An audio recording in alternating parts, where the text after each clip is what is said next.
ሰላም ጤና ይስጥልን እንደምን አላችሁ ውድ ተመልካቾቻችን። ይህ በደስታ መልቲሚዲያ እና ፕሮዳክሽን ተዘጋጅቶ የሚቀርብላችሁ ደስታ ባንከኒ የተሰኘ ፕሮግራማችን ነው። እንደምትመለከቱት እንደምትከታተሉን ተስፋ አድርገን የምናዘጋጀው ልዩ ፕሮግራማችን ነው።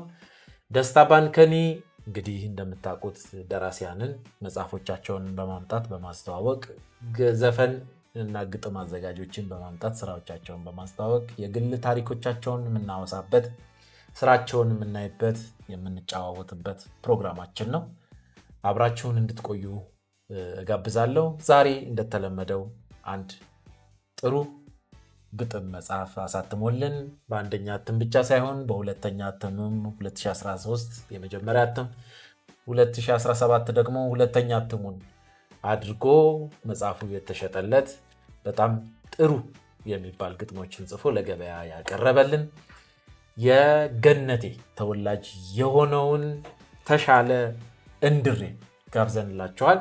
አብራችሁን እንደምትቆዩ ተስፋ እናደርጋለን። የተሻለ እንድሬ መጽሐፍን እናነባለን፣ እንጨዋወታለን። መጽሐፉ ላይ ያሉትን ነገሮች ያጫውተናል። የሄደበትን የኑሮ ውጣ ውረዱን፣ ገጠመኙን፣ ደስታውን፣ ሐዘኑን፣ ፍቅሩን፣ ጨዋታውን፣ ጋብቻውን፣ ልጁን፣ እናቱን፣ አባቱን ያጫውተናል። አብራችሁን እንደምትቆዩ ተስፋ እናደርጋለን። አብራችሁን ቆዩ። እሺ ተሼ፣ ጥሪያችንን አክብረህ በዚህ ስቱዲዮ ድረስ ስለተገኛልን በደስታ መልቲሚዲያ እና ፕሮዳክሽን ስም እና በደስታ ባልከኒ ፕሮግራም ስም በተመልካቾቻችን ስም እጅግ በጣም አድርጌ አመሰግናለሁ። ከዚህ በፊት አስተዋውቅ ያለው ተሻለ እንድሬ ወይም ደግሞ ተሼ ብረቱ እንግዲህ በሚለው ስም ነው በብዛት የምትታወቀው። ገጣሚ ከመሆን ባሻገር ዛሬ ስለ ተሻለ እንድሬ ወይም ተሼ ብረቱ ብዙ ነገር እንጨዋወታለን፣ ብዙ ነገር እንነጋገራለን ተባብለን እቅድ ይዘን ዛሬ እዚህ ተገናኝተናል። እጅግ በጣም እናመሰግናለን ተሼ። እስቲ ተሼ ትውልዱ ምንድን ነው? አስተዳደጉ እንዴት ነው? በምን አይነት ማህበረሰብ ውስጥ አደገ የሚለውን እስቲ አጫውተን። እሺ ወንድሜ አመሰግናለሁ ስለጋበዛችሁኝ። ደስ ብሎኝ ነው የመጣሁት። ወደ መጀመሪያው ጥያቄው ስመጣለህ ያው አንተም እንደገለጽከው እንደሚታወቀውም እናትና አባቴ ያወጡልኝ ተሻለ እንድሬ ይባላል። ከጊዜ በኋላ ደግሞ በጥበብ አማካኝነት የመጣው ቅጽል ስሜ ተሼ ብረቱ ይባላል። ወደ ትውልድ አካባቢ ስለኔ ህይወት ስመጣለህ የተወለድኩት በአማራ ክልል ደቡብ ወሎ ለጋምቦ ወረዳ ገነቴ የምትባል አካባቢ ገጠር፣ እጅግ በጣም ገጠርና ከአርሶ አደር ማህበረሰብ እንዲሁም ደግሞ ከአርሶ አደር ቤተሰቦቼ ነው የተገኘሁት ማለት ነው። ወንድም አለ ገነቴን እንዴት ትገልጻታለህ? አሁን መጽሐፍንም ስመለከተው ከርዕስህ በታች በቅንፍ በጣም በትልቁ ያስቀመጥካት ከገነቴ የሚል ነበርና እሱን እንዴት ገነቴ እንግዲህ ገነቴ አንተም የተወለድክበት አካባቢ ስም አለው፣ ወንድሜ ካሜራማኑም የተወለደበት አካባቢ ስም አለው እና እኔ የተወለድኩበት አካባቢ ስሙ ገነቴ ይባላል። ገነቴ ቅድም እንደነገርኩ በአማራ ክልል ከባህር ዳር እንዲሁም ደግሞ ከደሴ ከአዲስ አበባ በ530 ኪሎ ሜትር ርቀት ላይ የምትገኝ የወረዳ ከተማ ነች። እኔ የተወለድኩባት አካባቢ ድንቅዬ ቦታ ነች። ከዚህም በተጨማሪ ትላልቅ ሰዎችን ያፈራች ቦታ ነች። የኪነ ጥበብ ሰዎች አሉባት፣ የእምነት የሃይማኖት ሰዎች አሉባት። ሀጂ ዑመር እንድሪስም የትውልድ ቦታቸው እዛ ነው፣ ቤተሰባችን ናቸው። ስለዚህ ገነቴ ማለት የተለያዩ ምርጥ ሀገርን እየጠቀሙ ያሉና ጠቅመው የሚያለፉ ሰዎችን ያፈራች ምርጥዬ የአንድ ሀገር አካባቢ ነች ማለት ነው ገነቴ። መልካም። እስቲ ልጅነትህን አስታውሰን። ልጅነቴ እንደነገርኩ ነው። ሁሉም ሰው ኢንተርቪው ሲደረግ የሚናገረው ነገር አለ። ገጠር ነው የተወለድኩት፣ ገጠር ነው ያደግኩት ይላልና እኔም እንደዛው ነው። እጅግ በጣም ሪሞት ኤሪያ የሆነ ገጠር ቦታ ላይ ነው ተወልጄ ያደግኩት። አስተዳደግ ከብት በማገድ እንጨት በመልቀም እርሻ በማረስ አረም በማረም ከጓደኞቼ በጣም ባነሰና ባነሰ ስለ በኑሮ ደረጃ በስራ በተለያየ ነገር ከጓደኞቼ ባነሰ ሁኔታ ያደግኩ ሰው ነኝ ማለት ነው ወንድም ማለት ነው።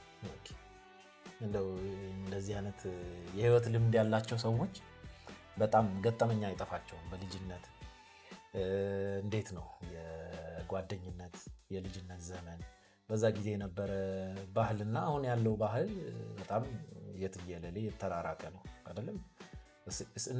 ስለነሱ ውስጥ ያወራኝ። አሁን ብዙ ጊዜ እኛ ያለን አሁን እኔ በእርግጥ ከተማ ውስጥ ተወልጄ ያደግኩ ሰው ነኝ።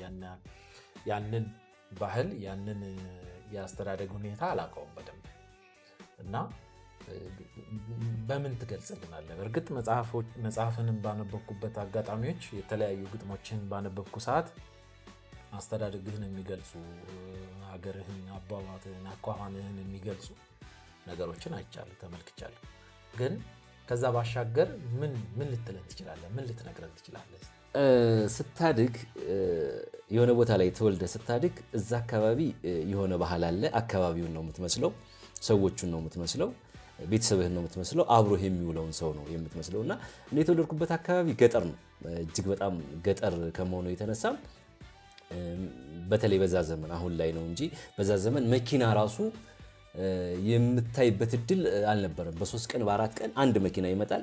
ኢነትሪ የሚባል አሁን ኢትዮጵያን ያቀናው ከተወሰነ ዓመት በፊት የነበረ መኪና እሱን ነበር የምናየው። መብራት አልነበረም፣ ውሃ አልነበረም። እዛ ማህበረሰብ ውስጥ በባዶ እግርህ እየተማርክ ቆሎ እየበላህ አረም እያረምክ በዛ ልክ ነው ያደግኩት። ወደ ግል ህይወቴ ስመጣለህ ቤተሰቦቼ በእናቴ ነው ያደግኩት። አባቴ በልጅነቴ ነውና የሞተው። በእናት ስታድግ በሴት ስታድግ ብዙ ነገሮች ይጎልብሃል። የአባትነት ፍቅር ይጎልብሃል፣ ፍላጎት ይጎልብሃል።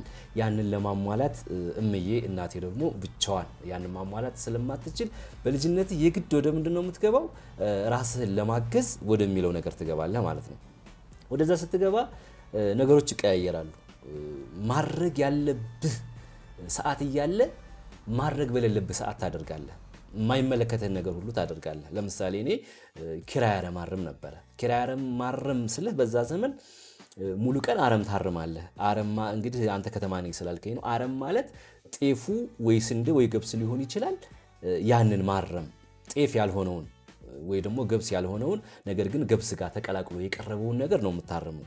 ያንን ለማረም ኪራይ ማረም ማለት የቀን ሰራተኛ ሆነ ማረም ማለት ነው። በጣም የሚያሳዝንህ ነገር ደግሞ የሚከፈለው ክፍያ በጣም ትንሽዬ ነበረ በእኔ ጊዜ። እኔ ያኔ እየተማርኩኝ አረም ሳርም በቀን ትልቁ ክፍያ 2 ብር ከ50 ነበረ። 2 ብርና 5 ሳንቲም ተጨምሮበት ማለት ነው። ይህ ማለት ጠዋት 1 ሰዓት ተኩል ትገባለህ፣ ማታ 12 ሰዓት ስራው ያቆማል ማለት ነው። አንተን ኮንትራት የያዘ ሰው ጠዋት 1 ሰዓት ወደ ስራ ያስገባሃል፣ ማታ ደግሞ 12 ሰዓት ይለቅሃል ማለት ነው። በዚህ መሃል አሁን ከተማ ገብተን የምናውቀው ይሄ መክሰስ የሚለውን ነገር፣ ምሳ የሚባለውን ነገር፣ እንደዚህ የሚባሉ ነገሮች የሉ። በቃ ጠዋት የሆነ ነገር ቀምሰህ ትወጣለህ፣ ማታ ደግሞ ደክሞ ትገባለህ። ዝናብም ሲመታ ነው የምትውለው፣ ብርድም አለ፣ ድካም አለ። እነዚህ ነገሮች ተቋቁመህ ነው የምታልፈውና በዛ ህይወት ውስጥ ነው ያለፍኩት። እናቴን ለማገዝ ራሴን ለማለት ለመለወጥ በዛ ልክ ነው ያለፍኩት። ሲቀጥል 2 ብር ከ50 ማለት በወር ካልተሳሳትኩኝ 2 ብር ከ50 ሲባዛ በ30 አድርገህ የምታገኘው ብር ነው። እጅግ በጣም ትንሽ ብር ነው። 100 ብር እንኳን ያልሞላ ነው ማለት ነው። ያንን አድርገህ ወደ ምንድን ነው የምታደርገው ካልከኝ ደብተር ይገዛበት ነበር፣ እናትህን ደጎም ታረግ ነበር። እንደዚህ ተሆኖ ነው የታለፈውና ይሄንን አልፈው ቀጣይ ሊሆን የሚችለው ትምህርት ቤት ነው። ትምህርት ቤት ስትገባ ምንድነው የሚሆነው? ከጓደኞች ጋር ትወዳደራለህ። ከጓደኞች ጋር ስትወዳደር በምንድነው? በአለባበስህ፣ በምትይዘው ደብተር፣ በእስክሪብቶ በነዚህ ጋር ስትወዳደር አንሰህ ነው የምትገኘውና ዛሬ ላይ ለመድረስ ያኔ በዚህ ልክ ነው ያለፍኩት ማለት ፈልጋለሁ ወንድም አለ። በጣም ኃይል የሚሰጥ በጣም ጥንካሬ የሚሰጥ አስተዳደግ። በእርግጥ እናቶቻችን ጀግና ናቸው። ምንም የሚወጣለት ነገር የለውም። እርግጥ የትዳር አጋርም ከጎናቸው ቢኖርም ቤትን ቀጥ አድርገው የሚይዙት እነሱ ናቸው ከልምድ አንጻር። በተለይ ደግሞ የገጠር እናት ገጠሪቷ ኢትዮጵያ የምንላትን ከተማ ቀመስ ያልሆነ ቦታ ላይ የሚኖሩ እናቶች ጉልበታቸውንም እድሜያቸውንም ጊዜያቸውንም ምናቸውም የሚቀር አይመስለኝም ልጅ በማሳደግ ሂደት ውስጥ የሚጫወቱት ቁልፍ ሚና ነው ብዬ አስባለሁ። ስለዚህ እናትህ ላንተ አሁን ላለህበት የስነ ጥበብ ቦታ ላይ እንድትደርስ የሚያደርግ ነገር እንኳን ኮንትሪቢዩት አድርገዋል? እስቲ ምን ትነግረናለህ ስለ እናትህ?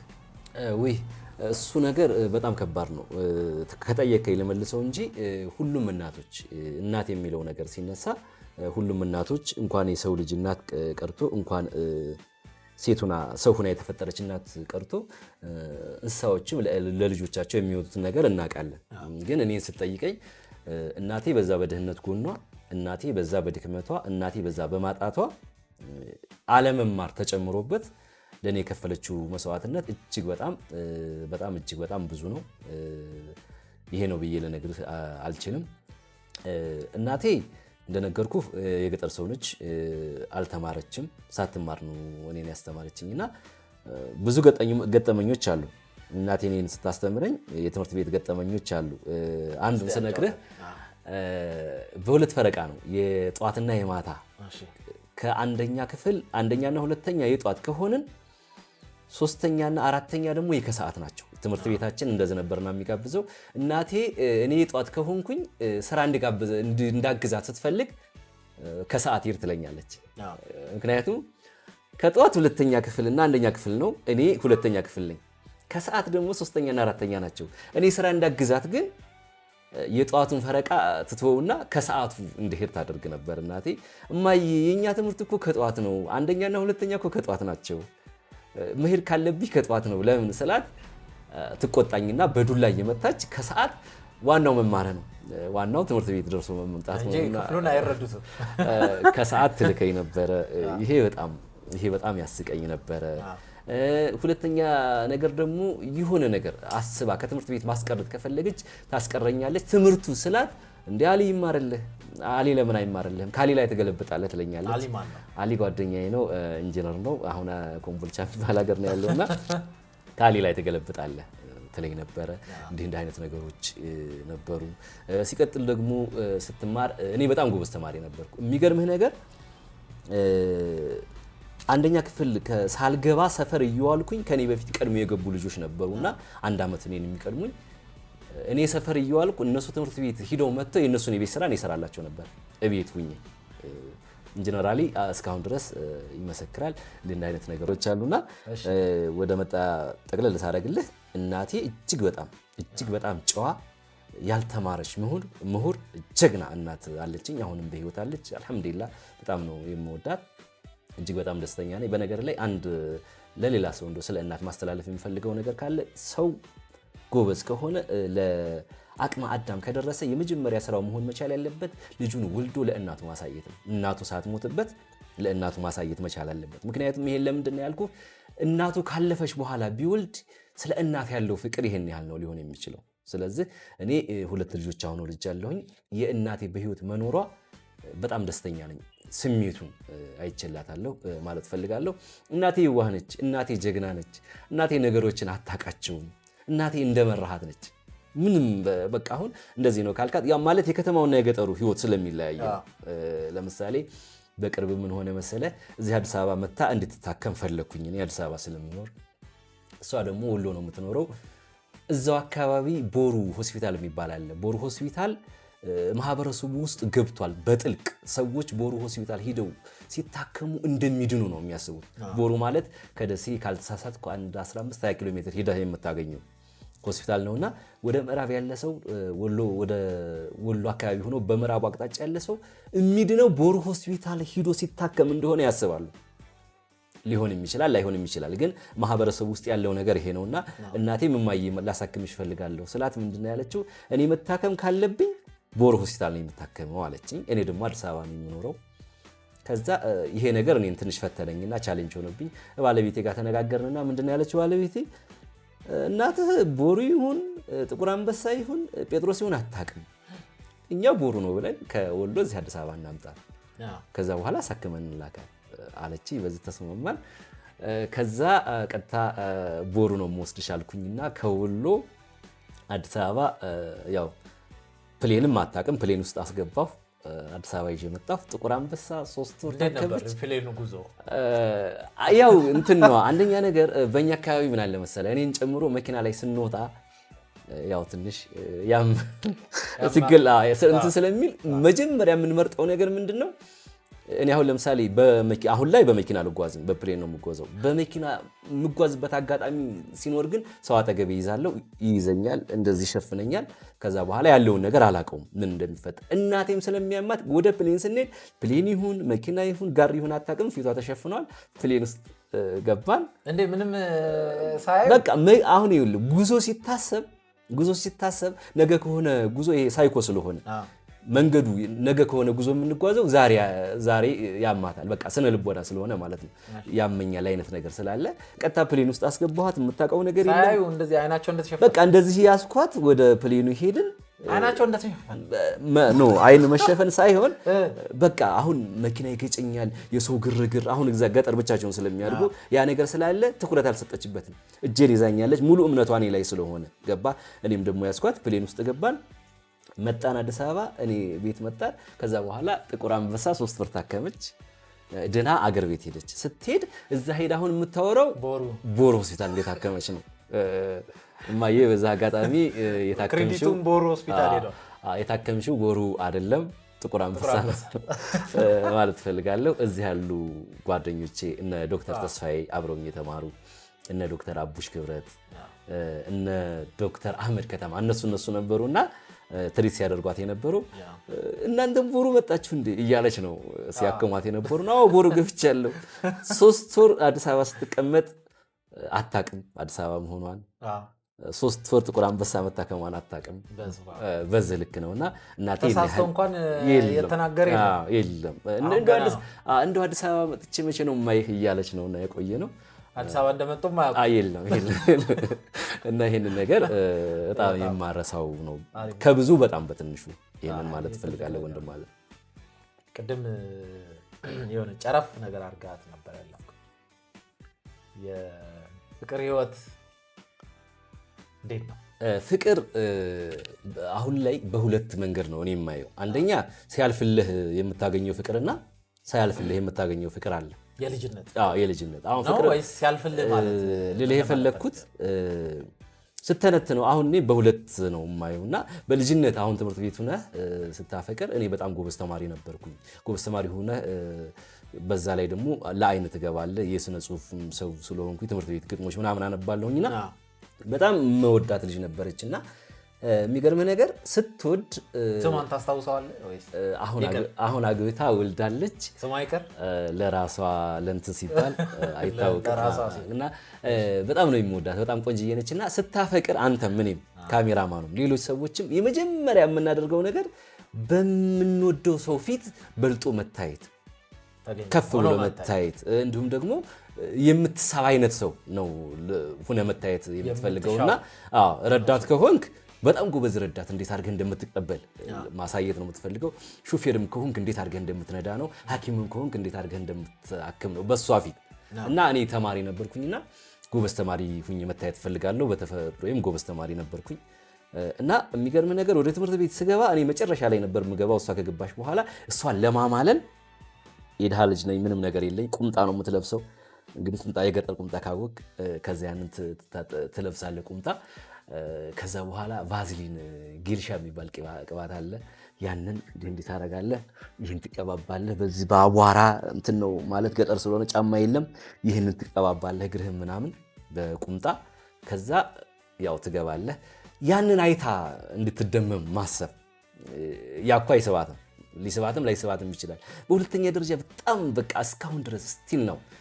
አሁን ቤቴ ብትገባ ከ20 እና ከ25 ጥንድ በላይ ጫማዎች አሉ አሁን ላይ ማለት ነው።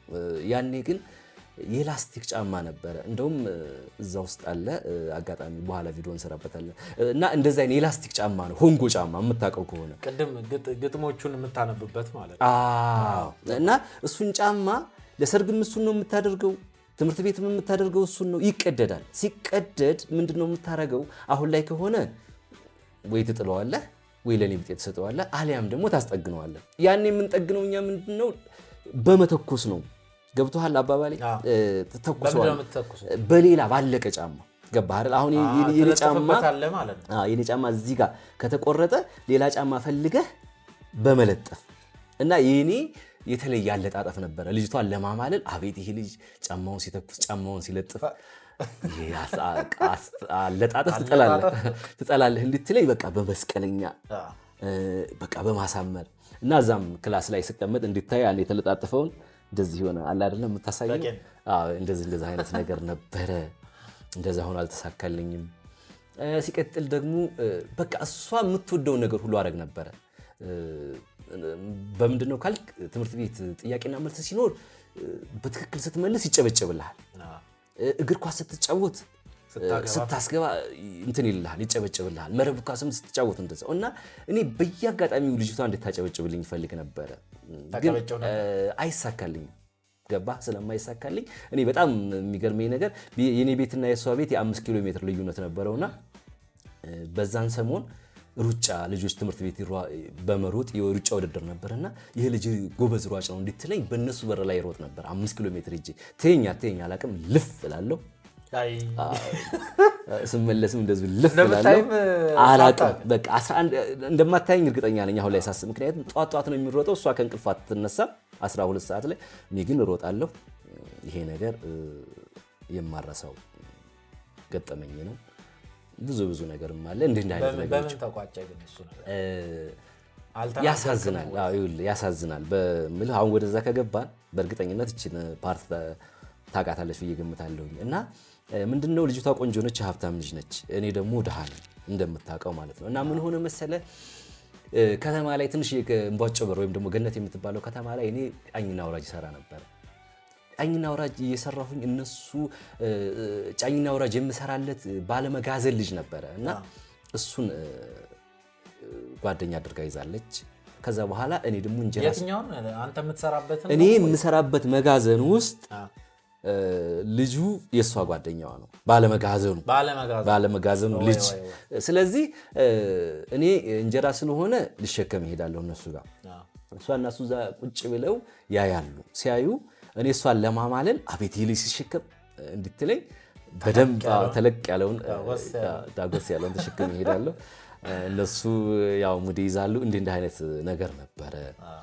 በሁለተኛ ደረጃ ደግሞ እዛው ጋር ተያይዞ በጣም የማረሳው ነገር ጫኝና አውራጅ ስትሰራ አንዱ መኪና እዛ ጋር ይቆማል፣ አንዱ መኪና እዚህ ጋር ይቆማል ማለት ነው። ከዚህኛው መኪና ወደዚህኛው መኪና ነው ይዘህ የምትሄደው። ስለዚህ እኛ ጫኝና አውራጅ የምንሰራው በሶስት ነው የምንከፈለው።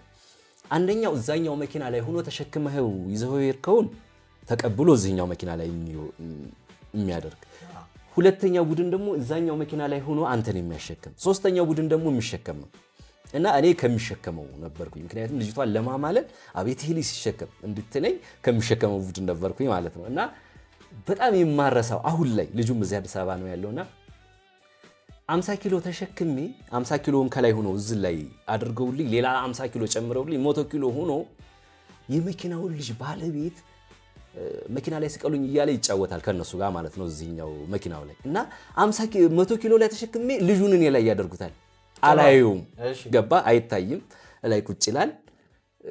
በጣም ህፃን ልጅ ነበረ። ልጅ ነው 6 ዓመት 5 ዓመት እና ይስቃል። የተሸክሜ ሲሄድ ይስቃሉ። የሚስቁት በእንትን ነው። እዛኛው መኪና ላይ ስደርስ ልጁን አንስተው ነው እንትን የሚሉልኝ ማለት ነው። ገባህ አይደለም? ከዛኛው መኪና ደግሞ ይዤ ሲሄድ አሁንም ይዘውት ይሄዳሉ። ይሄ ሁሉ ሲሆን አላውቅም። የሚገርምና የሚያስቀኝ ነገር እና አንድ ቀን የነቃሁት እዛው ተሸከምኩበት ሆኖ ሽንቱን ለቀቀውና በዚህ ጋር መጣ። ገባ እና በዚህ አካባቢ ያው ጨውጨው ሲል እና ልጁ አሁን እዚህ ቡራዩ ነው ያለው።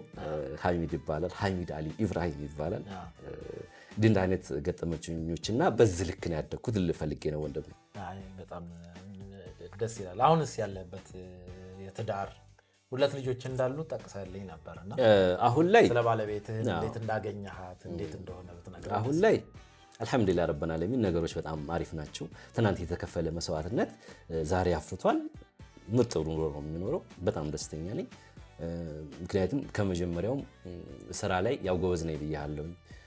እንግዲህ እንጨት ሲፈልጥ እየፈለጠ ያደገ ሰው፣ ዛፍ እየቆረጠ ያደገ ሰው፣ በጫኝና አውራጅ ተደራጅቶ ኩንታል እየተሸከመ ያደገ ሰው ነገሮች ሁሉ ምንም የሚከብዱት ነገር የለም። ስለዚህ አሁን ላይ እዛ አዲስ አበባ ነው የምኖረው። የራሴ ገቢ አለኝ፣ የራሴ ቢዝነስ አለኝ፣ የራሴ ስራ አለኝ። አልሐምዱሊላህ ረበና ዓለሚን። በጣም የምወዳትና የማከብራት ትዳር ሰጥቶኛል። 2 ልጆች ሰጣኛለች። ደስተኛ ሆኜ እየኖርኩ ነው ወንድም ማለት። ከዛ አንፃር ሲታይ ከምንም በላይ ደስተኛ ሆኜ እየኖርኩ ነው ማለት። በጣም ደስ ይላል።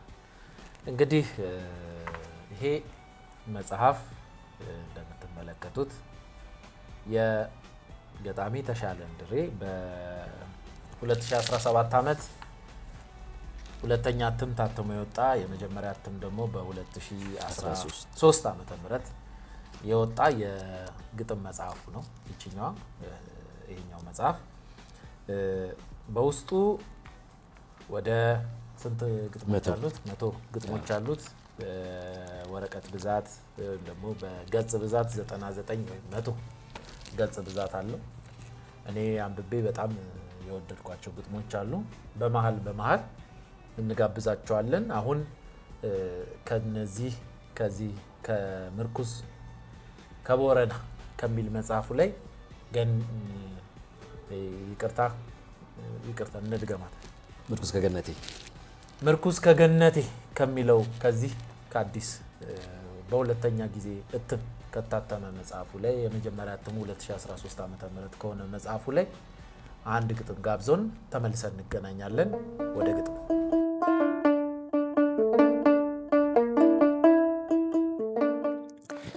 በጻድቃነ ማርያም ባውደ ምህረቱ ማተብ ያሰረችው በጻድቃነ ማርያም ባውደ ምህረቱ ማተብ ያሰረችው ደርባባው ሸዋዬን በእግዝነ ብላ ያስረገረገችው በግሸኗ ማርያም ባውደ ምህረቱ ማተብ ያሰረችው ደርባባው ወሎዬን በእግዝነ ብላ ያስረገረገችው እችናት ቆንጆዬ ከቆንጆ ጋር አምራ ባደብ ያደገችው አያት ቅድመ አያቷ ነጭ ጋቢ ለብሰው ሚኒሽሩን ታጥቀው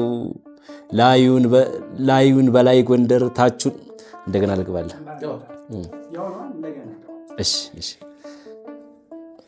እንደ አዲስ ማለት ነው። ኦኬ እሺ።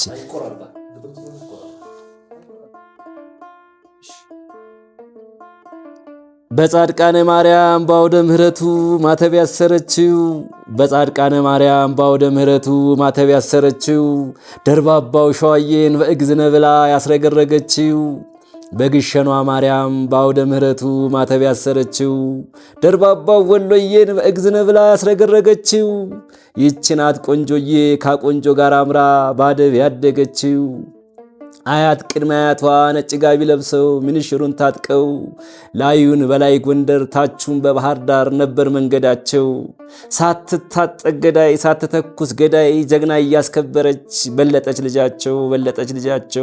ልጃቸው እንቆቆ ሸዋዬ እያጉረመረመ ዘለቀ በጎራው የሐሞተ ክቱ እንቆቆ ወሎዬ እያጉረመረመ ዘለቀ በጎራው የሐሞተ ክቱ እንቆቆ ጎጃሜ እያጉረመረመ ዘለቀ በጎራው የሐሞተ ክቱ የሸዋ ሸጋ የእናቶቿን ቀሚስ አሳምራ ለብሳ ዘለቀች ልጅቱ ማን ይሆን የሚያጫት በ40 ዙር ጠበንጃ በ30 ጥይት ባፈድምድም ጓንዴ በረጅም ሚኒሽር በባህር ከዘራ ባሮሬን ሳዱላ ሳይናድ መሬቱ አገሯ ሸዋ ነው ደብረ ብርሃን ቤቷ ቀሚስ የጋረደዋ ጀም ነው ውበቷ አገሯ ወሎ ነው ደሴ ላይ ነው ቤቷ ቀሚስ የጋረደዋ ጀም ነው ውበቷ አገሯ ወሎ ነው ደሴ ላይ ነው ቤቷ ቀሚስ የጋረደው አጀብ ነው ውበቷ እንዲህ በቀላሉ ለመጣ ለሄደው ለማንም ተራሰው ለማንም ባለዬ ለማንም ጥርቅምቅም ለማንም ቱስቱስ አይታይም ባቷ የቀሚሷ ግርጌ ዙሪያው ከፈከፉ ቀይ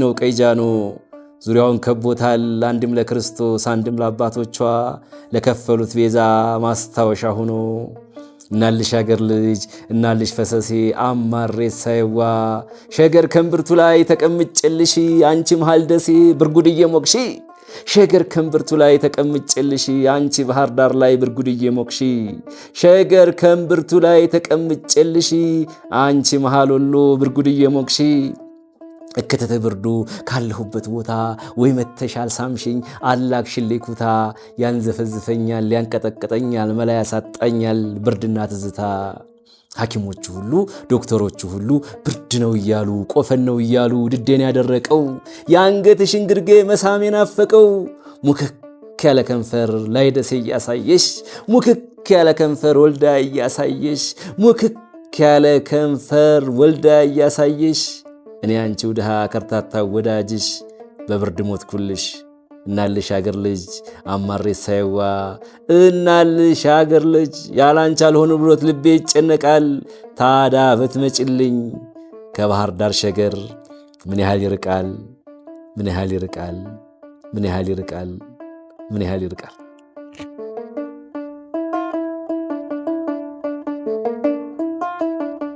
በቅናት ጨስኩልሽ ገፍቼሽ እንዳልሄድኩ በቅተሽኛል ብዬ እንዳላፌስኩብሽ በቁምሽ ገድዬ ሲወስድሽ ኮበሌ ሲወስድሽ ጎረምሳ ተንጨረጨርኩልሽ ተቃጠልኩኝሳ እውነት እውነት ውዴ ቅናት ይሆን እንዴ የማላቀው ስሜት ያሸበረ ባንዴ ይበላይ ግድ የለም ልቃጠል ግድ የለም ንንደደው ግድ የለም ከእንስሳ የማይሻል ከእንደኔ ከንቱ ሰው የጣለውን ዕቃ ያገኘ ሲያነሳው አይወድም ይላሉ አበው በቅኔያቸው ዛሬ እኔን ያደገኝ ያን ጊዜ ታይቷቸው እናም ይቅናሽ ሂጂ ያውልሽ መኪናው ያውልሽ መንገዱ ያውልሽ ባቡሩ ወጥቶልሻል ዕጣ እኔም በተራዬ በፍቅርሽ ልቀጣ በፍቅርሽ ልቀጣ በፍቅርሽ ልቀጣ የፈታውሽ ሚስቴ።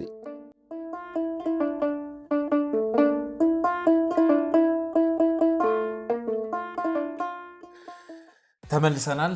በጣም ቆንጆ ግጥም ነበረ። ነገር ግን እኔ ከመጽሐፍ ላይ መጀመሪያ በመጽሐፍህ ጉዳይ ነው።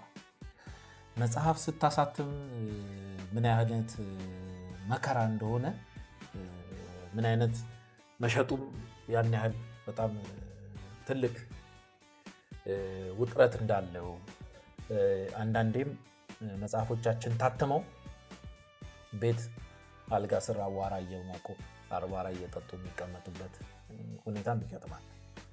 አንተ እንግዲህ እስካሁን ድረስ እንዳየሁት ከሆነ በ2013 ታትሞ ድጋሚ ደግሞ በ2017 ሁለተኛ እትም የወጣለት የግጥም መድብል ነው እና አሁን እነዚህን ስትመለከት አንተ የመጽሐፍ ማስመረቅ ከማሳተም አንስቶ ማስመረቅ ከዛ በኋላ ደግሞ መጽሐፍን እንደ መጽሐፍ አድርገህ ውስጡ የሚቀመጡ ይዘቶችን አርቅቆ ቁጭ አድርጎ ወደ መጽሐፍ መቀየር እነዚህን ሂደቶች እንዴት አድርገህ ትገልጸዋለህ? አንተ ያለፍክበት መንገድ ምንድን ነው?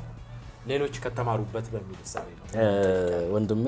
ይሄ ብቻ አይደለም እንደው ስለ መጽሐፍ ስለሆነ እየጠየከኝ እሱን ልመልስልህ ይችል ይሆናል እንጂ በመጀመሪያ አንድ ህይወት ያስተማረኝ ነገር ቢኖር ምንድነው የሆነ ነገር ፈልግ ከፈለክ በኋላ ፍላጎቱ ካለ የማይሳካበት ምንም አይነት መንገድ የለም።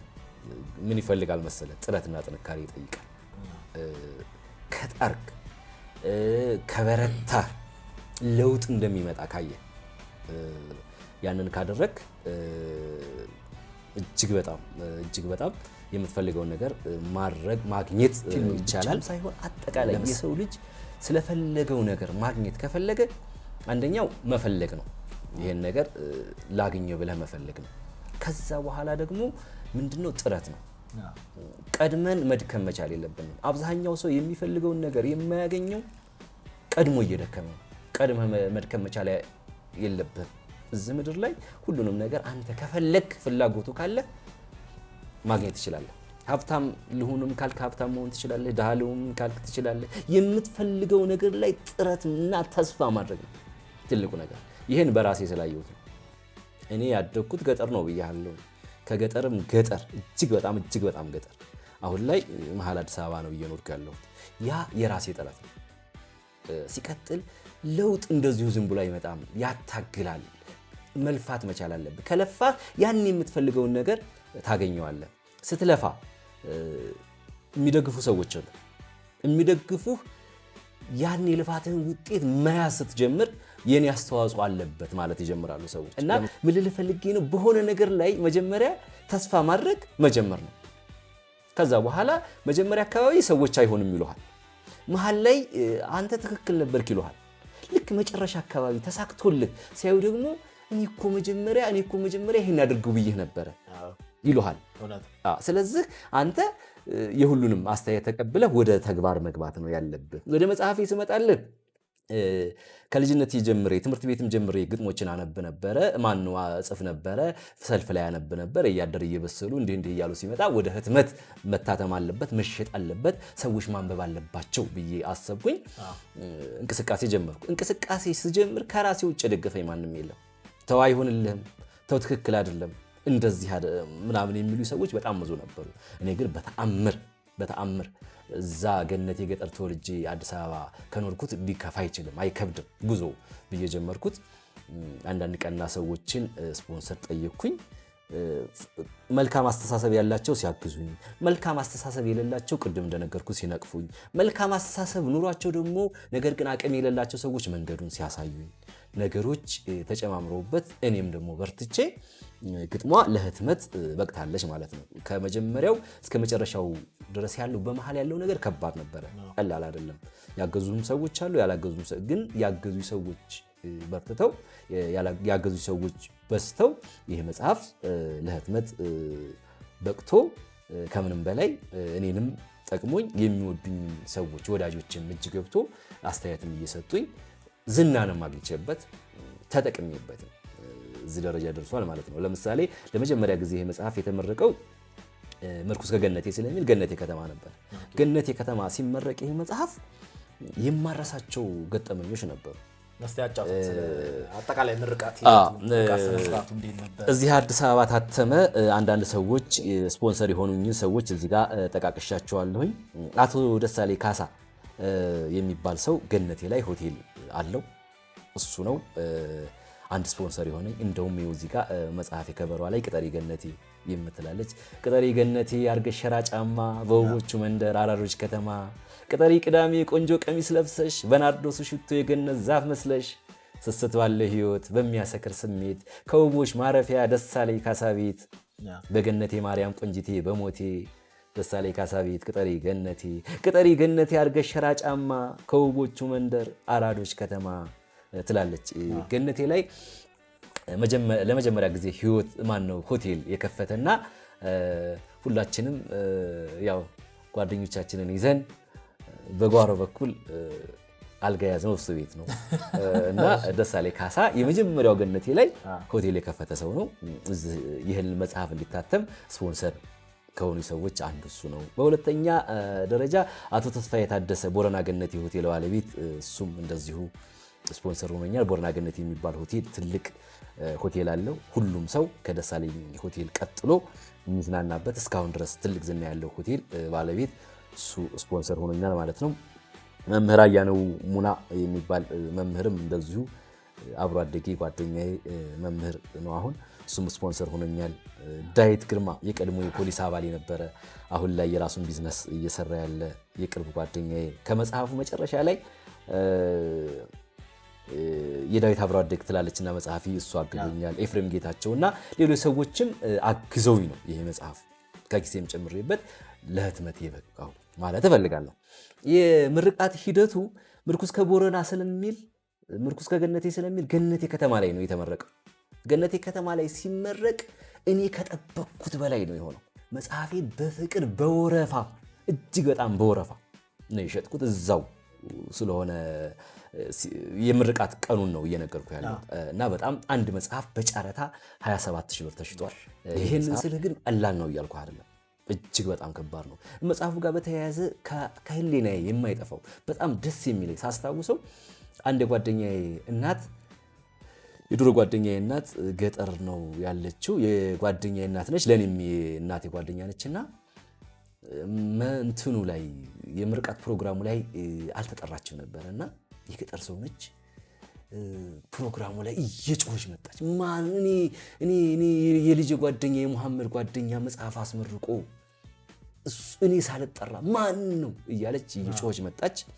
ከመጣችም በኋላ አምጡ ባለች መጽሐፉን ተሰጣት።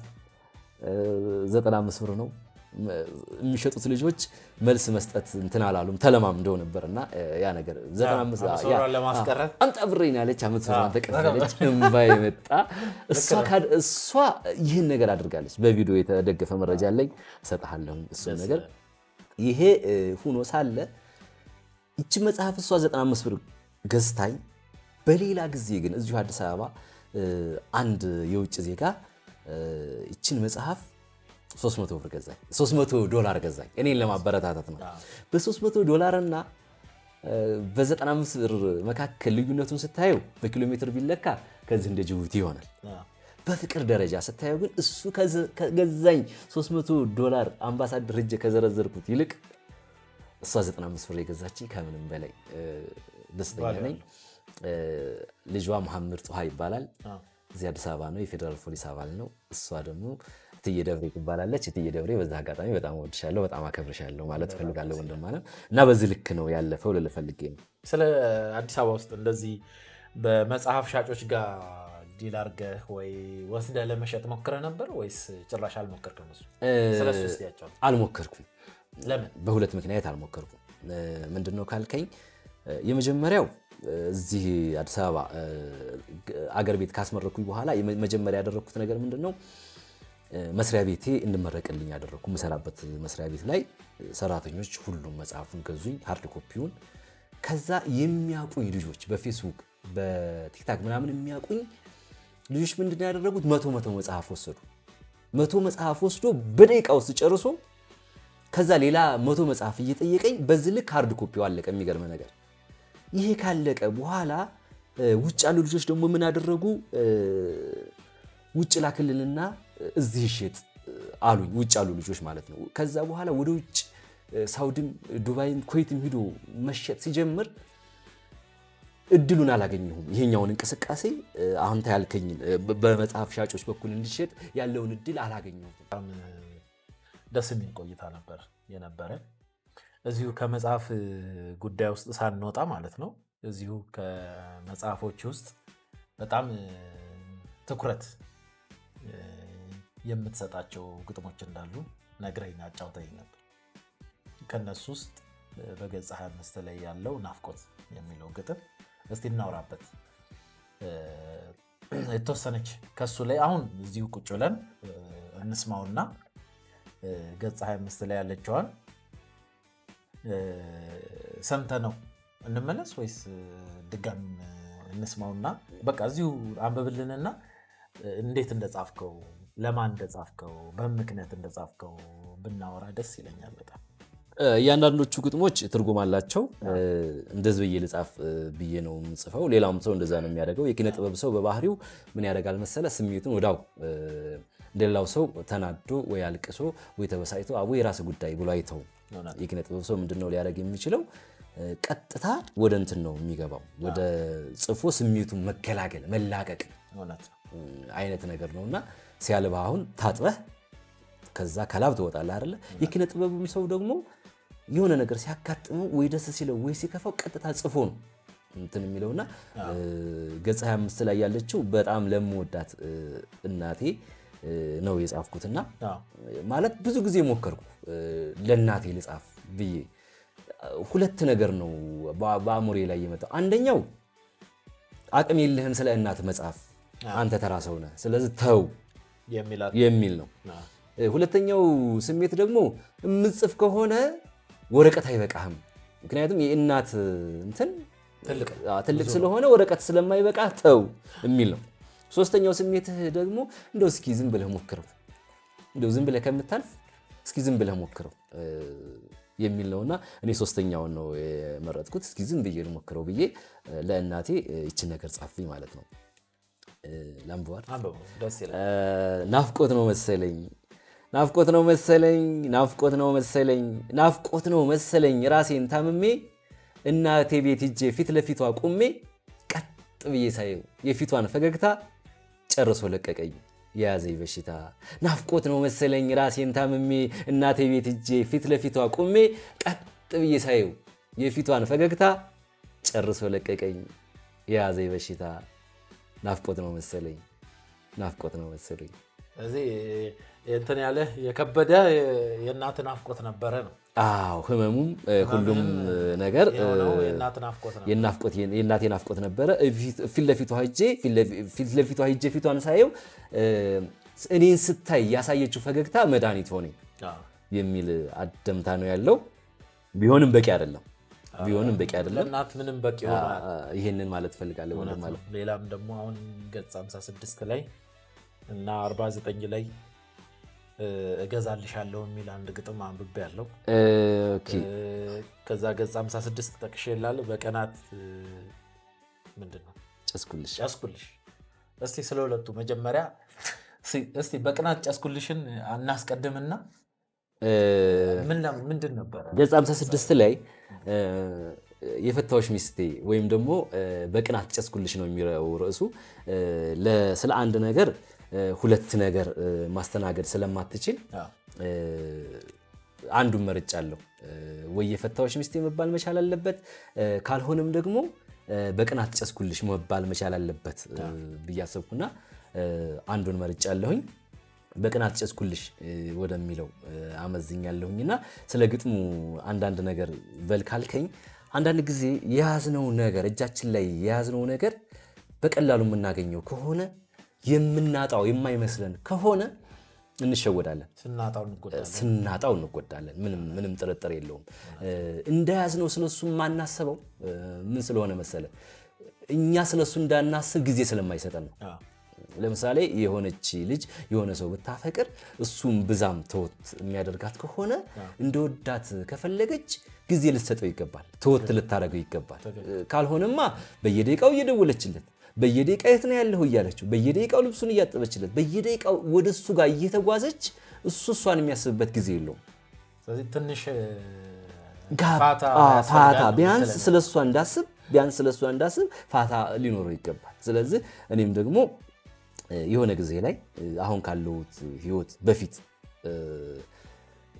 የሆነ ህይወት ነበረኝና አጣዋለሁ ብዬ አልገምትም ነበርና ያን ነገር ሳጣው የተሰማኝን ስሜት የገለጽኩበት መንገድ ነውና በዛ ልክ ነው የነበረው ሂደት። ወንድም አለ እስቲ አንብብልን።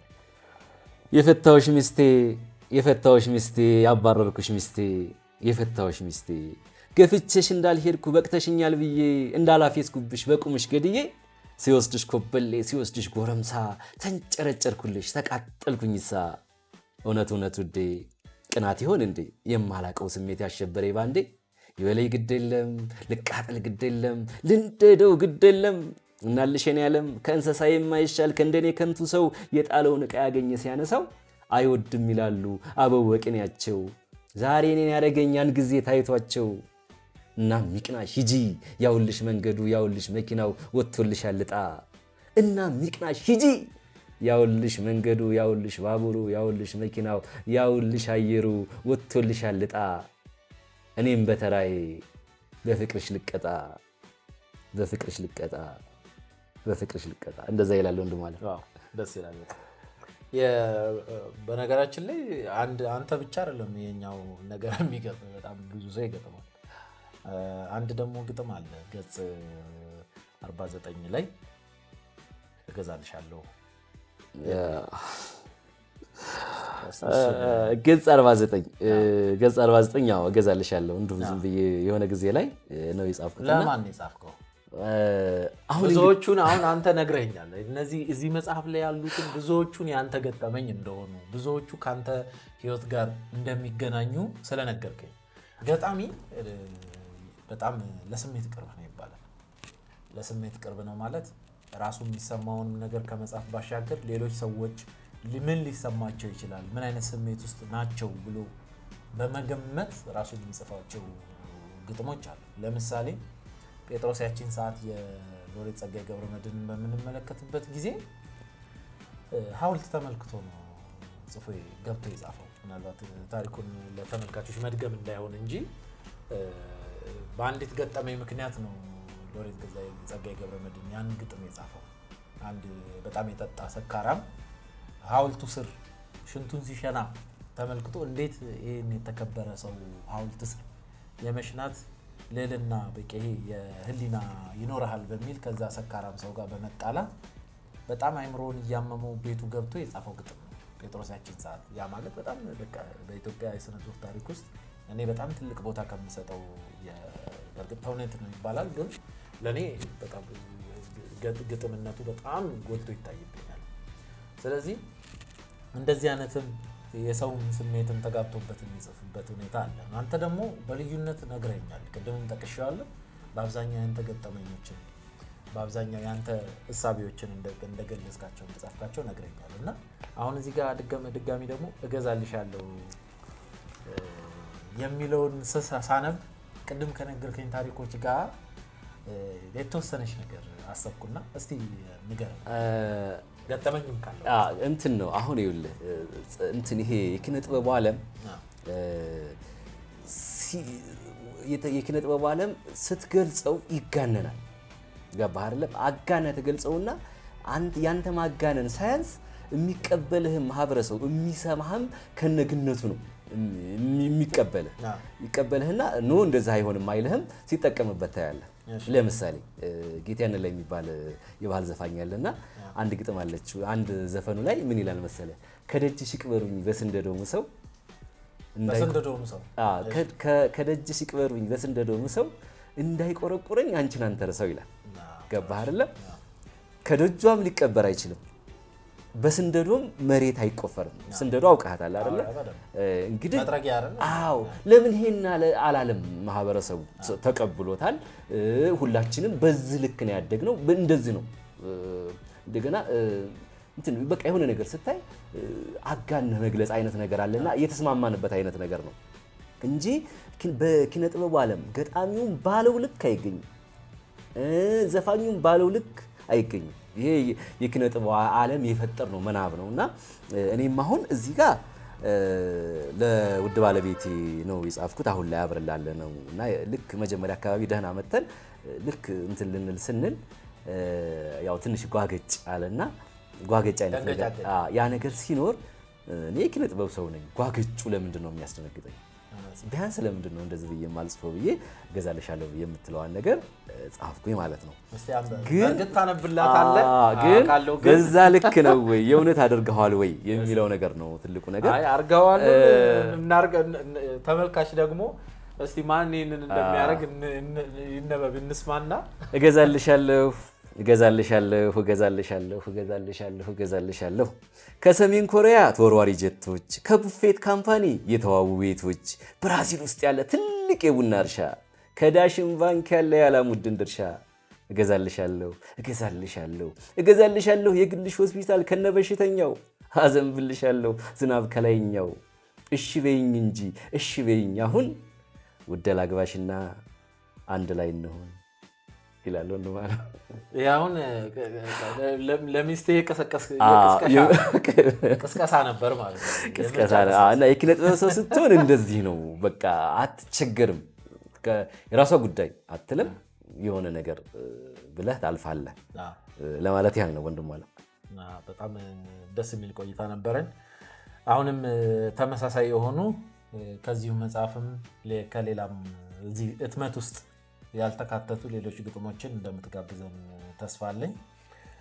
አሁን ቀጥታ ወደ ግጥሞቹ እንሄድና 1 2 3 ግጥሞችን ያንተን የዚህ የምርኩስ ከቦረዳ ወይም ከገነቴ ከሚለው መጽሐፍህ እናውራና ድጋሚ እንመለሳለን፣ እንገናኛለን።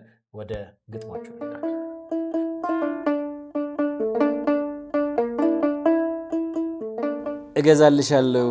እገዛልሻለሁ ከሰሜን ኮሪያ ተወርዋሪ ጀቶች ከቡፌት ካምፓኒ የተዋቡ ቤቶች ብራዚል ውስጥ ያለ ትልቅ የቡና እርሻ ከዳሽን ባንክ ያለ ያላሙድን ድርሻ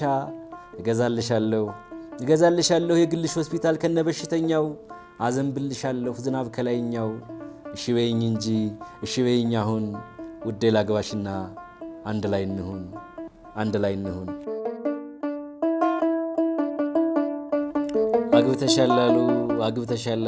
አግብተሻላሉ ጸይም መልከ መልካም ጸባይ ገርባባ ብዙ ሀብት ያፈራ መኪና የገዛ ህንፃ የገነባ ኮራጀንን ያለ የተኮፋፈሰ በነጭ ጃኬት ላይ ሸሚዝ የለበሰ ምቾት ያንገላታው ከንፈሩ የወዛ ጥሪት የቋጠረ ቪላ ቤት የገዛ አግብተሻላሉ አግብተሻላሉ ሀብታም ባለጸጋ ተንደላቆ ኗሪ ጀግና ባለ ጊዜ አድራጊ ፈጣሪ አግብተሻላሉ አግብተሻላሉ ከአልማዝ የተሰራ የጣት ቀለበቱ የአንገት ሀብሉ ሞልቶት የተረፈው የተንቀባረረ አግብተሻላሉ ድረውሻላሉ እኔ ግን ከርታታው ወዳጅሽ የድሮ አብሮ አደግሽ ቃል የሰጠሽኝን የዛን ዕለት ማታ ትመጫለሽ በሚል በማይረባ ተስፋ አለሁ በትዝታ አግብተሻላሉ አግብተሻላሉ። በጣም እናመሰግናለን። እንደዚህ በጣም አሪፍ ግጥሞችን ነበር ስታሰማን የቆየው። እግዚአብሔር ይስጥልን።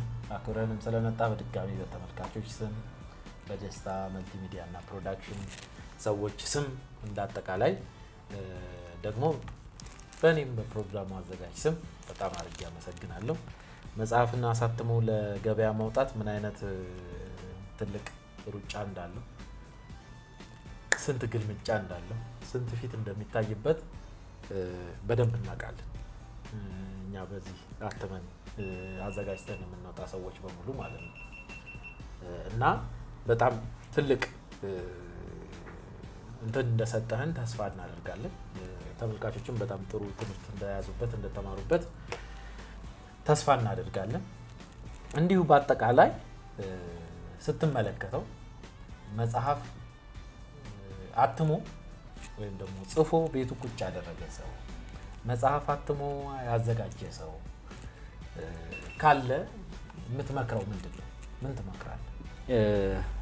በመጀመሪያ ከምስጋናው ልጀምር። ወንድሜ ስለጋበዝከኝ በጣም አመሰግናለሁ። እኔ እናንተን ያስተዋወቀን የቲክቶክ ፕላትፎርም ነው። በሱ ደስተኛ ነኝ። ከዛ በፊት አንድ ቀን ተገናኝተናል፣ ተደዋውለናል። ጨዋና ስነ ስርዓት ያለህ ወጣት ልጅ ነህ። በዚህ ብቻ አይደለም፣ እንገናኛለን፣ ጓደኛሞች እንሆናለን፣ አብረን እንቀጥላለን፣ ሀሳብ እንቀያየራለን ማለት ነው። ይሄን ማለት እፈልጋለሁ። በሁለተኛ ደረጃ ዋናው ነገር ትልቁ ነጥብ ምን መሰለህ? ሊያሳስበን የሚችለው እንዴት እንሸጠዋለን፣ እንዴት እናሳትመዋለን የሚለው ነገር አይደለም። መጀመሪያ መጻፍ እንችላለን ወይ ነው። መጻፍ ከቻለን ሌሎች ነገሮች ቀላል ናቸው። ይሄን ያህል የሚከብዱ ነገር አይደሉም። ያው የራስህ ጭንቅላት፣ የራስህ አመለካከት፣ የራስህ የምትሄድበት መንገድ ይወስነዋል። እንደነገርኩ ነው። ከኔ በላይ ከባድ ነገሮችን ያሳለፈ፣ ከኔ በላይ የደሃ ልጅ፣ ከኔ በላይ በቃ ነገሮችን ማግኘት የማይችል አይነት ሰው ይኖራል ብዬ አልገምትም። እኔ የመጨረሻው በቃ በነገር ላይ አሁን እኔ ምንም ነገር ቢመጣ አልፈራም። ለምን እንደዛ ካልከኝ ጀግና ነኝ፣ ስልጠና ወስጃለሁ እንድልል ፈልጌ አይደለም። ህይወት ብዙ ነገሮችን አስተምራኛለች። ስለዚህ ሰዎች ጠንካራ ከሆኑ የሚፈልጉትን ነገር ማግኘት ይችላሉ የሚል አቋም አለ። በሁለተኛ ደረጃ ከተለመደው ነገር ወጣ ማለት መቻል አለባቸው ሰዎች። አሁን መጽሐፍ ያሳተመ ሰው፣ ሙዚቃ መስራት የፈለገ ሰው፣ ማስታወቂያ የሚሰራ ሰው ከተለመደው እስከዛሬ ከምናየው አይነት ነገር የተለየ ነገር መስራት መቻል አለበት። ምክንያቱም ሰዎች ትኩረታቸው ወደዛ እንዲሆን የተለየ ነገር ማድረግ መቻል አለበት። ለምሳሌ አንድ ነገር ልንገርህ። ማስታወቂያ ሲሰራ ከተማ ላይ ወጥተህ ማይክ ይዘህ እንደዚህ ነው የምትለው። ስለዚህ ሰው እምብዛም ትኩረት ላይ ይሰጥህ ይችላል። ትኩረት ይሰጥሃል። ከቀለበት ውጭ ከምታስበው የሆነውን ትኩረት ግን አይሰጥህም። እኔ ደጀን የሚባል ከተማ ላይ መጽሐፌን ሳስመርቅ ምንድነው ያደረኩት? ቀድሜ ሄድኩኝና አጠናሁኝ አካባቢውን ሳጠና ሰዎች በማይክ በሞንታርቦ በእንደዚህ አይነት ነገር ነው የሆነ ነገር ማስታወቂያ ሲሰሩ ያየሁት። የኔን ለየት አደረኩት። ምንድነው ያደረኩት መሰለ? ከቀለበት ውጭ ሰዎች ትኩረት ለማግኘት አህያ መጣሁ። ያው አህያ ታውቃለህ። ከዛ በግራና በቀኝ ሞንታርቦውን ጫንኩት አህያዋ ላይ ማለት ነው። ትልቁ ሞንታርቦ ነው። ትልቁን ሞንታር መካከለኛውን ከዚህና ከዚህ በጎን ጫንኩኝ። ማይኬን ያስኩኝ፣ ዱላዬን ያስኩ፣ ቁምጣ የለበስኩ፣ አህያህን እየነዳ ማስታወቂያ። ትኩረቱ ሰው ወደ ምን ሆነ? ወዳልተለመደው ነገር ገባህ አይደለም? ስለዚህ ሰዎች ያልተለመደን ነገር መሞከር መቻል አለባቸው። ያኔ ስኬታማ ይሆናሉ። ሁለተኛ አንድ ሙዚቃ ክሊፕ ሰርቻለሁኝ። ዩቲዩብ ላይ ገብተህ ማየት ትችላለህ። እሱን ስሰራም ገጠር ነው የሄድኩት። እኛ አካባቢ ወጣቶች ያው ምንድነው የሆነው? መጀመሪያ ካስት ማድረግ አለበት። ተወዛዋዥም ሞዴልም እንደዚህ አይነት ነገር እያንዳንዷ ካሜራ ፊት የሚቆመው ሰው ሁሉ የሆነ ነገር ይጠይቃል። ምንም ጥርጥር የለውም። ከዚህ ውጭ ነው ያሰብኩትና ምንድነው ያደረኩት እዛ አካባቢ ቪዲዮ ልንሰራ ገጠር ስንሄድ የዛ አካባቢ የገጠር ወጣቶች ምንድነው ያደረጉት እንዴ ካሜራ ውስጥ እኛ ምንግባ የሚያስፈልገውን ነገር እንከፍላለን አይነት ወደሚል እይታ መጡ ገባ እንከፍላለን አንተ ብቻ አንግባ አይነት ነገር ከተማ ላይ ስትሆን ግን ካስት የምታደርገው ከፍለን ተደራድሩህ ነው ገባ እኔ ተወዛዋዥ ከሆነ ባህላዊ ተወዛዋዥ ስንት ትከፍለኛለህ ምሳይንስ ምናምን ይልሃል ትጨርሳለህ ቀብድ ትከፍለዋለህ እና ከዛ በኋላ አስገቡን እኛም ትላለን መታየት እንፈልጋለን እዛው አካባቢ ቀረጽን እዛው አካባቢ ፕሮጀክተር ይዘን ሄድን ባንድ ምናምን መያዝ የለም ከዛ በኋላ በወረ ያልሞተ ሰው ነው ያልመጣው የሞተ ሰው ነው ያልመጣው እንጂ አጠቃላይ ማህበረሰቡ ገብቶ ያንን ነገር በየከተማው በየገጠር ከተማው እየሄድኩኝ አስመረኩ ማግኘት የሚገባኝ ነገር አገኘው ከዩቲዩብ አንድ ብርም አላገኘው ምክንያቱም ከዩቲዩብ ለማግኘት በሚሊዮን መታየት አለበት ተብሎ ስለሚታሰብም እውነታው የሚያ ስለሆነ ስለዚህ ሰዎች የተሻለ ነገር ለማግኘት ከቀለበት ውጭ መውጣት መቻል አለባቸው ሁለት ጥቅም ያገኛሉ አንደኛ ያወጡትን ወጪ ያገኛሉ ሁለተኛ እዛ ያለው ማህበረሰብ ማዝናናት ይችላል አሁን ማህበረሰባችን እንደዚህ ነው ያለው ባንድ ብትለው ባንድ ምን እንደሆነ ማያቅ ገጠር አለ ማሲንቆ ጥቅም እንደሌለው ማሲንቆ አሁን የማሲንቆ ተጫዋች ከተማ ላይ ብዙ ነገር ያገኛል ገጠር ግን ማሲንቆ ምንም ጥቅም እንደሌለው የሚያውቁ ማህበረሰብ አለና ራስን ትጠቀማለህ ማህበረሰብን ትጠቀማለህ ይሄንን ለማድረግ ከቀለበት ውጭ ማየት መቻል አለበት በያስባለሁ አመሰግናለሁ የኔ አባት ስለዚህ የመጨረሻ መልእክትህ የምትጽፉ ሰዎች የምታሳትሙ ሰዎች መስራት የምትፈልጉትን ነገር ለየት ባለ መንገድ ይዛችሁ ነው አስቀምጣላችኋል ከዛ በተረፈ መጽሐፎችን አሁን ከኛ ጋር አብሮ የሚሰራ አንድ የዌብሳይት አለ መጽሐፍ የሚሸጥበት እሱም ላይ እግዚአብሔር በፈቀደ መልኩ ከሱ ጋር ተነጋግረን እዛ ዌብሳይት ላይ ዌብሳይቱን እናስቀምጥላችኋለን maraki-books.com ይባላል የምርኩዝ ከቦረና መጽሐፍን እዛው ላይ maraki-books.com ላይ የምታገኙበትን ሁኔታ እናመቻችና ለተመልካቾች እናሳውቃለን ምርኩዝ ከገነቴ ወይም ደግሞ ምርኩዝ ከቦረና መጽሐፍን እዛው ላይ የምታገኙበትን ሁኔታ አመቻችተን እዛው በቀላሉ ውጭ ሀገርም የምትገኙ የትኛውም ሀገር የምትገኙ ኢንተርኔት አክሰስ ያለው ሰው በጠቅላላ የገጣሚ ተሻለ እንድሬን ወይም ደግሞ ተሺ ብረቱ መጽሐፍ እዛ ላይ ታገኙታላችሁ እዛም ላይ መግዛት ትችላላችሁ በጣም ተመጣጣኝ በሆነ ዋጋ መጽሐፎችን የሚያቀርብ ዌብሳይት ስለሆነ እሱ ላይ ገብታችሁ የገጣሚ ተሻለ እንድሬን መጽሐፍ መግዛት ትችላላችሁ በመጨረሻ ማስተላለፍ ማመስገን የምትፈልገው አካል ካለ እድሉ ልስጥህ ያው በቃ ሁሉንም በተለይ አሁን ሁላችንንም ወደ ፊት ያመጣን ቲክቶክ ነውና የቲክቶክ ወዳጆቼ ወዳችኋለሁ ቤተሰቦቼ ወዳችኋለሁ እናቴ በጣም ወድሻለሁ ባለቤቴ በጣም ወድሻለሁ በቃ በዙሪያ ያላችሁ መልካም ሐሳብ ያላችሁ ሰዎች ሁሉ ወዳችኋለሁ አከብራችኋለሁ ማለት ፈልጋለሁ እናመሰግናለን እዚህ ድረስ ስለመጣ በደስታ ባንኮኒ ስም በእጅግ በጣም አድርገን እናመሰግናለን መተዚ ግጥምህንም አንብበህልናል በጣም ጥሩ የሆኑ ግጥሞችን ነው ስታነብልን የነበረው በጣም ትልቅ ጉልበት ያላቸውን ግጥሞችን አንብበህልናል አንተም ስታነብ በጣም ቲያትር የሞላው አነባበብ ነው የምታነበው በጣም ደስ የሚል አነባበብ ነው ተመልካቾችም በጣም ጥሩ የመዝናኛ ጊዜ ሆኖላችኋል ብዬ ተስፋ አደርጋለሁ ከዚህ በተሻለ መጽሐፍ ከዚህ በጣም ጥሩ በሆነ ይዘት ያለው መጽሐፍ እንደምትመጣልን ተስፋ እናደርጋለን ድጋሚ እንደምንገናኝም ባለሙሉ ተስፋ ነኝ በአንድ ብቻ ምንቀር አይመስለኝም ተመልካቾችም በአንድ ብቻ እንደማንቀር ተስፋ አላቸው እጅግ በጣም እናመሰግናለን አብረን ስለቆየ እግዚአብሔር ያክብርልን በጣም አመሰግናለሁ እግዚአብሔር ይስጥልኝ እኔም በጣም አመሰግናለሁ የኔ ጌታ አመሰግናለሁ